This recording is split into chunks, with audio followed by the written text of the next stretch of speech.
There's one thing Star Wars fans are incredibly good at, and that's analyzing every last detail of the universe to try to piece together some mysteries.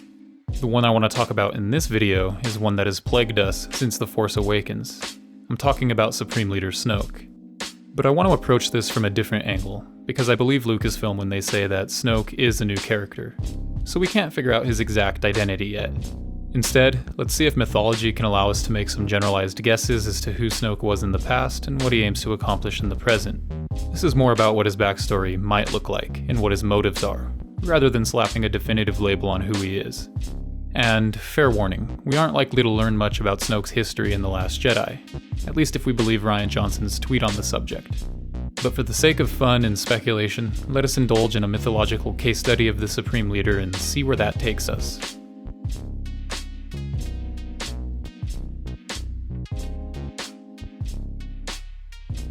If you're in the realm of myth, chances are the main hero is going to be after a particular power or ability, possibly in the form of an object, but not always. And 9 times out of 10, they want to control life and death. An example of this is the Epic of Gilgamesh, in which the hero plucks a plant that grants eternal life, but loses it to a serpent as he sleeps. Enter Anakin, Palpatine, Kylo, and Snoke.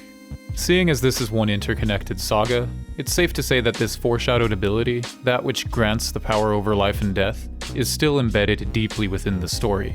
And this underlies Supreme Leader Snoke's true intentions for using Kylo Ren, revealing what Han Solo means when he says, "Snoke is using you for your power.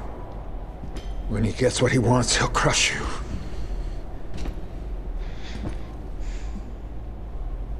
You know it's true. This power to conquer death and control life is foreshadowed on at least 3 separate occasions. I will even learn to stop people from dying. He could actually save people from death. The dark side of the Force is a pathway to many abilities some consider to be unnatural. To cheat death is a power only one has achieved. But if we work together, I know we can discover the secret. Things get even weirder in the book Tarkin, where it's stated that Palpatine wants to complete a ritual that requires 2 Sith that would basically make him into a god.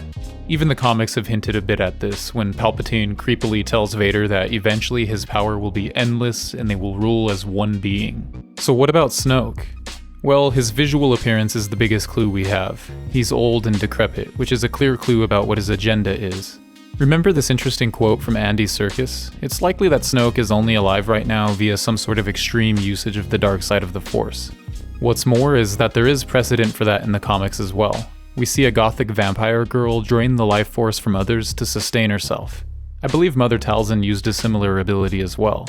So there we have it. Snoke's goal is to use the descendant of Anakin to unlock the full power of the Force and take control over it, granting him immortality and basically making him a living god. Pretty neat goal.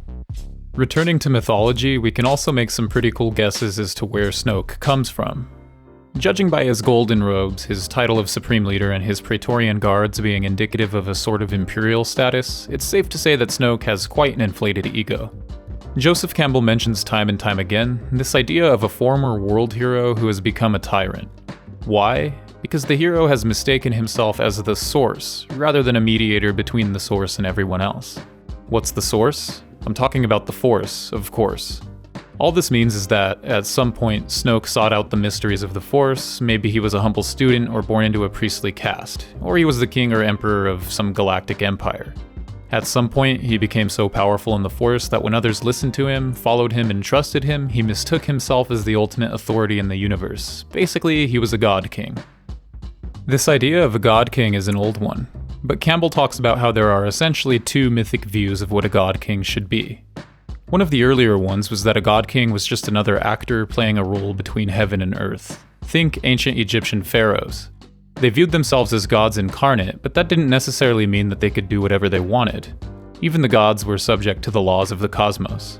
And interestingly enough, the earliest god kings usually participated in an act of ritual regicide, their own self-sacrifice, after ruling for a set number of years. They viewed this act as restoring a sort of world balance, without which the universe would surely fall into chaos and disorder.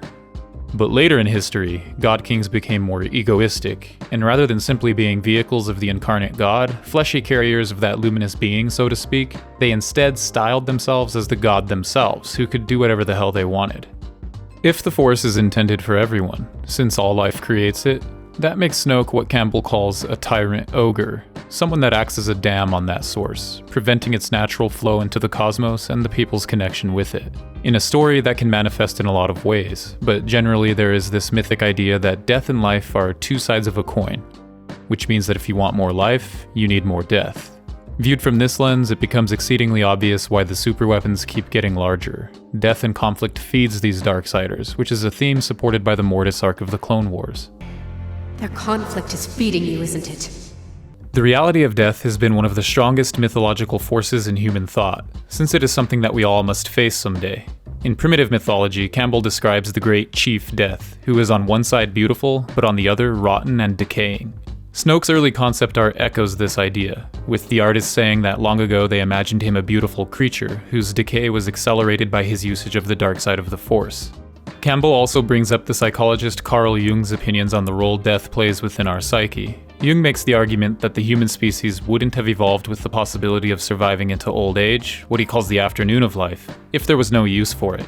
The beginning of life is the morning. We come into being and are usually outwardly focused on things like attaining wealth or social status. Jung says that if we carry over this law of the morning into the afternoon of our lives, our souls become more and more damaged as we cling to past glories and desires. In this view, the image of death, in the latter parts of life, inclines us progressively towards social maturity, if that image is integrated in a healthy, accepting way. So on the psychological plane, Snoke represents two things. The first is a fear of death that we all must face, and the second is our own inner dark sides, telling us to do bad things or take the quick and selfish routes in life. It's not a stretch to assume that Snoke's visual design, with the scar on his head and his blue eyes matching Anakin, gets at the idea that Anakin failed to confront both these aspects of the dark side, his fear of death and his own selfish motivations. I think that's all I have to say about the Supreme Leader for right now. In the next video, I'll finally talk about who I think Rey is and why it's so important for the rest of the saga. If you enjoyed this video, please like, comment, and subscribe. And if you really like this channel, please consider donating $1 per video on my Patreon account, linked below. As always, thank you for watching.